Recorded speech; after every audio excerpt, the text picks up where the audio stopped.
Tattoos by Tsepo over here. Let's talk tattoos and piercing. Now, I have two tips for you in this video that you want to pay attention to, so watch until the end. The first one is based on research. Now, what I mean by research is not just research the tattoo artist or the person that's going to be piercing you, but I want you to research specifically on the tattoo that you want to get or on the piercing that you want to get. So let me separate them in this tip is with piercings. When you want to get a piercing, if it's for the ear or if it's something on your face or anywhere on your body or any type of surface piercing, you want to do proper research on that piercing, how it's done, what type of needle is used to do the piercing, and what type of jewelry is used to do that piercing, and then find out if it is done freehand or there's some tools that need to be used. Now, there are different types of piercing artists out there. Some prefer to use tools, some prefer to use their freehand. But one thing that you will find is universal with all of them, or all of us rather, is the fact that we use needles. Now, it doesn't matter if you're getting a lobe piercing, if you're getting a nose piercing, or you're getting a piercing on your belly or a surface piercing. Most professional piercers are going to use a needle and they're going to use some sort of tool to hold wherever part of the body where they're going to pierce, or they're going to use their fingers.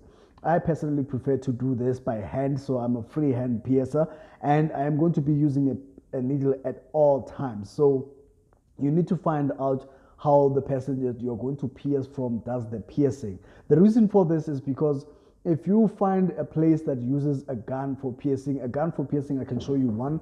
Quickly, let me just look for one there. I do have one actually. It's not so great for getting piercings because what happens with this thing here, I bet you've seen this before. You've seen this in the streets a lot if you walk around in Joburg or any other area in the streets. Now, this device is not great for piercing. The reason for that is because it uses a piercing jewelry which is not sharp enough to pierce through your skin properly. So if especially you are piercing parts of your body where it's cartilage, then instead of doing a smooth piercing with something that is very sharp like a needle, a brand new needle, then it is damaging your skin because it's also scraping along flesh, pieces of cartilage within the piercing, and then you find that the piercing healing time is really long. And another thing with most people that pierce like this, you'll find on their nose, if they have a nose piercing, that there is a black dot around that piercing.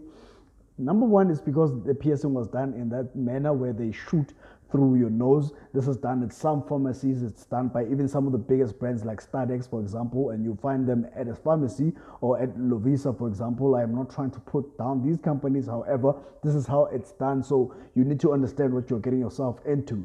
And when you research on the side of tattoo, then you have to understand what kind of tattoo you want to get, where you want to place the tattoo, and what kind of ink best matches your skin. And you also want to find out what kind of ink has to be used for tattooing, and there are ranges when it comes to tattoo ink. You might find cheap tattoo ink, you might find expensive tattoo ink.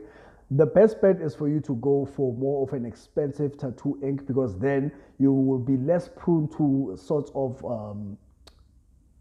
skin allergies because of the ink. Because remember, the ink goes into your skin. So you might find that you are allergic to the ink and you don't want to find out when it's too late. And how you find out when it's too late is with your skin having infections or boils underneath the skin. This can even begin a year after getting the tattoo, because only now your body has been trying to fight that allergy or that ink, and then it fails eventually. So what you also want to ensure is that you work with somebody that is professional, that uses professional equipment, professional inks and needles, and everything is brand new. Is the place that you're getting yourself tattooed as is desensitized, it's clean. Desensitized is the wrong word, but that place is clean. It has to be as clean as possible. Now, that's pretty much it for tip number one. Then tip number two is don't look at the price. Don't look at the price. And I don't believe that I am one of the most expensive tattoo artists or piercers out there. I know people who are way more expensive than I am, and this is some of the people that I use myself for my own tattoos. But what I want to say is that don't look at the price, just look at the work of that person. Look at the work that they've done and look at what previous customers are saying. So if you search them on Google or on Facebook, look at what previous customers are saying about the service, about the work that they got at the end of it and how their tattoos or their piercings heal. Now, on a balance of probability, you'll find that the people who have more happy customers will tend to be a little bit higher in terms of pricing. However, there are more happy customers than there are customers that are not happy. Excuse me. So you want to research your tattoo artist not just based on how they charge, not just based on the work that they do, but based on also the customer service and how people are happy with their work. And you will have yourself a great experience when you're getting yourself a tattoo or piercing. And go out there, get your body decorated. And they say your body is your temple. If you know anything about temples, they are highly decorated. Do your thing. Older brother Temple here. Tattoos by Temple. See you in the next one. Peace.